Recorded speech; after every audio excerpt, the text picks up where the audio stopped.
શું તમને ખબર છે સોમનાથ મંદિરનું નામ કેમ પડ્યું? ચાલો જાણીએ. સોમનાથ શબ્દ બે શબ્દોનો બનેલો છે. સોમ એટલે કે ચંદ્ર, નાથ એટલે કે ભગવાન અથવા સ્વામી. આમ સોમનાથનો અર્થ થાય છે ચંદ્રના ભગવાન.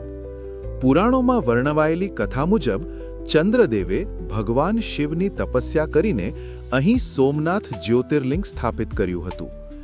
એક વખત ચંદ્રદેવે રાજા દક્ષની 27 પુત્રીઓ સાથે લગ્ન કર્યા, પરંતુ ચંદ્રદેવને તેમાં સૌથી વધારે પ્રેમ રોહિણી સાથે હતો.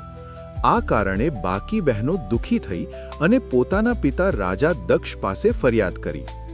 રાજા દક્ષ ગુસ્સે થયા અને ચંદ્રદેવને શાપ આપ્યો કે તારું તેજ ધીમે ધીમે ઓછું થતું જશે.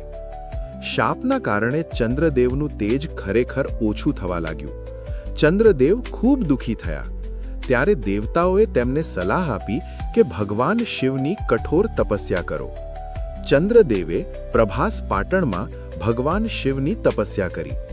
ભગવાન શિવ પ્રસન્ન થયા અને તેમને શાપમાંથી મુક્તિ આપી. ચંદ્રદેવે ભગવાન શિવનું સોમનાથ નામથી શિવલિંગ સ્થાપિત કર્યું અને ત્યારથી આ સ્થાનનું નામ પડ્યું સોમનાથ મંદિર. ચંદ્ર એટલે કે સોમે આ શિવલિંગની સ્થાપના કરી હોવાથી અને શિવે તેમને જીવનદાન આપ્યું હોવાથી આ મંદિરનું નામ સોમનાથ પડ્યું. મિત્રો, સાચી ભક્તિ અને તપસ્યા કરવાથી ભગવાન જરૂર પ્રસન્ન થાય છે. જો તમને આવી વાર્તાઓ ગમે તો વિડીયોને લાઇક કરો, કોમેન્ટ કરો અને ચેનલને સબસ્ક્રાઇબ કરવાનું ભૂલશો નહીં. તમારા મિત્રો અને પરિવાર સાથે જરૂર શેર કરો.